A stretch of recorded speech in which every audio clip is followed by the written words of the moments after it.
Hello there, and welcome to a very weird intro for the weekly deathmatch.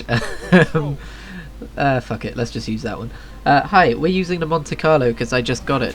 Basically, it's an auto rifle that has a chance to return. Oh no, I think it always returns melee energy on kill, and it has a return to completely refuel your melee ability on kill. So I decided to go with the Warlock spec, which I believe has the most bullshit melee, and it's one which you punch someone with it and then they explode after a short delay and it takes away like more than 2/3 of their health. Note that this is considered bullshit on any class that isn't a Titan. So balance. But yeah, yeah, I know that's how they're fucking designed, but it still doesn't feel great to be hit by that. Anyway, opinions. This episode I'm going to be talking about, well, first and foremost, how the first couple of minutes of this episode is just going to be me being killed by grenade launchers repeatedly because Crucible. But also I want to talk about BlizzCon because that's happening soon and I'm very excited about it. But I cannot talk about it without first prefacing that I'm still not happy with Blizzard about the whole Blitzchung situation, and I just want to say that it's possible for me to be excited about BlizzCon but still be unhappy with Blizzard. Those are two things which can both be true. And I don't know, I feel like I need to preface like my BlizzCon hype with that because Blizzard could very well be using BlizzCon as a way of distracting from that particular news beat, but BlizzCon happens around this time every year, and this particular one was scheduled way in advance for any of that stuff happened anyway. So whenever I see anyone going, oh yeah, they're gonna use, BlizzCon's just so that they can cover up like Hong Kong and all of that stuff, I'm like, well, no.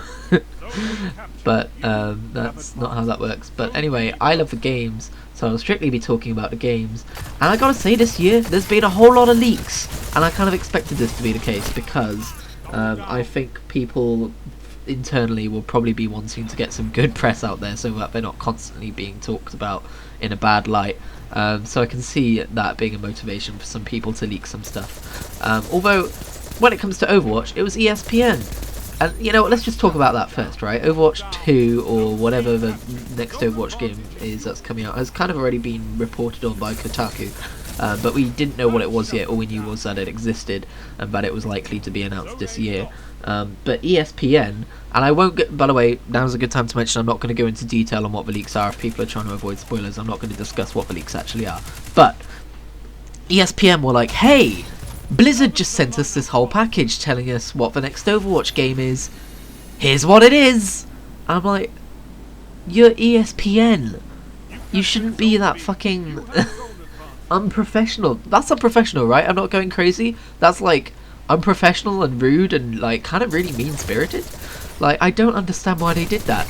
I'm perplexed. Like, normally leaks come from, oh, I hacked into, like, I did some data mining, or I hacked into this store's server and I found this, or maybe some storefront accidentally put up a piece of merch early, or something like that. But this is literally ESPN coming out and saying, this is what they're going to announce in a couple days. And it's like, right? Well done, guys. They're never going to trust you with any fucking information again.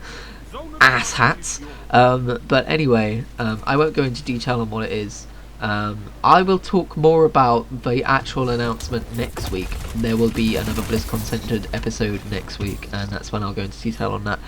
But also, we're looking towards the next World of Warcraft expansion being announced, of which there have been leaks, and Diablo 4, of which there have been leaks. World of Warcraft leaks come in the form of a screenshot of a particular piece of, or a particular merch page, and then someone found it in like the back end of a Blizzard gear store as well. So that was fun. And then also the Diablo 4 leaks is they've released they are releasing an Art of Diablo book, and while the English version doesn't contain anything, if you preview one of the other languages versions of that book, one of the pages says it includes art from Diablo 2, 3 and 4, and then there's also been people who have found a way to hack into that and see more pages. Because the full thing's probably been uploaded, and you can see more, but I haven't looked at those because I don't want to be spoiled on everything. If I'm honest, the only reason I got spoiled by the ESPN Overwatch leak is because I just wanted to, I thought the news story was going to be about the fact that they leaked it, I guess kind of stupidly of me, and instead the first two paragraphs were, here's what it is, here's what it is, here's what it is, and I was just like, oh, okay, cool. I guess I know that now. Either way though, I feel like there's got to be more to it than what ESPN said, or I'm not going to find it particularly interesting. I mean, I'm kind of burnt out on Overwatch anyway, so my view is definitely skewed there. But I'm way more interested in the World of Warcraft expansion and Diablo 4. So yeah, that's coming up on Friday, and I am... unfortunately I work evenings, and the BlizzCon starts during the evening, but I've sorted it out so that I'm shifting my entire shift over by an hour.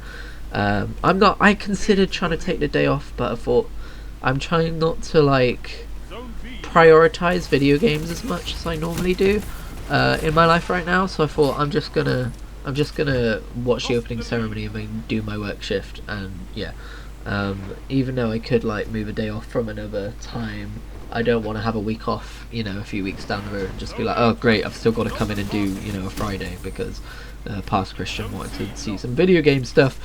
So I think what I'm going to do, because it's a short shift anyway, is I'm just going to watch the opening ceremony, go to work, come back, and then if there's stuff I really want to see, I may get the virtual ticket. I don't know yet, but the good thing about the virtual ticket is it lets you watch live stream VODs later on. But I mean, historically, I've always felt that the virtual ticket is kind of not worth it. I mean, I think most people just buy it for the digital goodies, and while the digital goodies sure are nice, I also don't particularly feel like giving Blizzard money right now,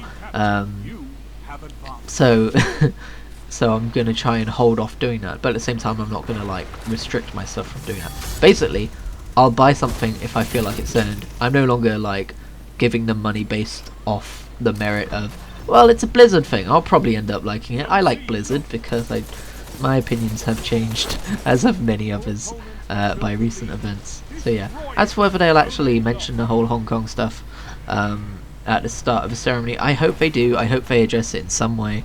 I hope they do something which makes it less like awkward or annoying. And again, my feelings like obviously aren't the issue here. The issue is the actual situation.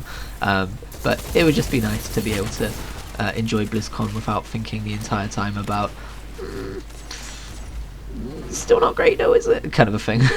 So yeah, that's my thoughts on BlizzCon in a very rambly way. And I did do some more ramblings on my live stream. I made a highlight of it and I put it up on Twitter, but when I watched it back I was just kind of like, I didn't really get my point across, so hopefully this did. Speaking of live streams, whoops, I nearly just knocked my headphones off my desk. Speaking of live streams, I'm playing through Jak and Daxter right now, and after this is uploaded, I'm going to be hopping on over and finishing Jak and Daxter, and oh, it's such a good series! Well, I mean, I'm just playing the first game at the minute. I'm going to get into playing Jak 2 afterwards, and I'll probably stream that too. But yeah, I mean, I've been going on about at Sony to put Ratchet and Clank, like the original trilogy, and Gladiator on basically the original PS2 games and the PS3 games. Sure, why not? I like them. Port them forwards to PS4, please, for fuck's sake.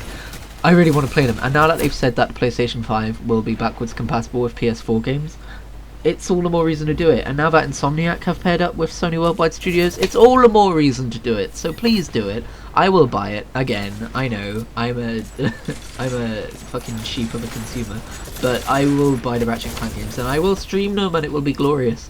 But one of the reasons I hadn't bothered getting the Jak and Daxter trilogy, apart from waiting for it to go on sale, which it eventually did, which is why I bought it a couple months back, one of the reasons I hadn't played it yet was just because I was like, yeah, but I want Ratchet & Clank on PS4, and I was kind of bummed out that it wasn't there, apart from the reboot, of course, which is good. But I kind of overlooked how fucking good the Jak and Daxter series is as well because of that. Like, I'm streaming that series right now, and I'm kind of in a constant state of, I guess I didn't forget how good it was, but like, I underestimated how much I like these games. So yeah, I'm really enjoying streaming through those at the minute. And Uncharted, I still need to get back to playing that. I really liked what I played at that game, so I want to get back to that. Naughty Dog, they're a pretty good studio. What can I say? I mean, you know, Crash Bandicoot, Jak and Daxter, Uncharted, The Last of Us. I mean, the biggest accomplishment for them, of course, was my approval. But yeah, that's that. That's been another weekly deathmatch. It's miserable and rainy outside, but it is warm and joyful in this video, so I hope I brought you some measure of happiness. What the fuck am I saying? Where am I going with this?